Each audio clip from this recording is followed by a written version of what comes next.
নমস্কার বন্ধুরা, অর্চনার হেসেল ঘরে আপনাদের সকলকে স্বাগত। আজকে আমি রুই পোস্ত রান্না করছি। তার জন্য আমি নিয়ে নিয়েছি রুই মাছ, পোস্ত বাটা, পেঁয়াজ কুচি, আদা রসুন লঙ্কার পেস্ট। এবার মাছগুলোকে নুন হলুদ মাখিয়ে আমি ভেজে তুলে রাখছি। ওই তেলের মধ্যেই আমি কালো জিরে ফোড়ন দিয়ে পেঁয়াজ কুচিগুলো দিয়ে দিচ্ছি, দিয়ে ভালো করে নাড়াচাড়া করে লাল করে ভেজে নিয়ে তার মধ্যে আদা রসুন লঙ্কার পেস্ট দিয়ে দিলাম।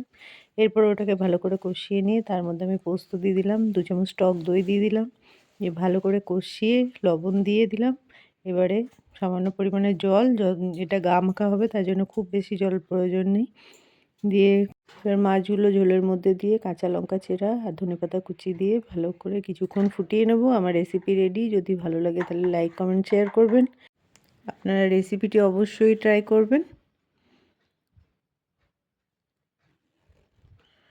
ধন্যবাদ।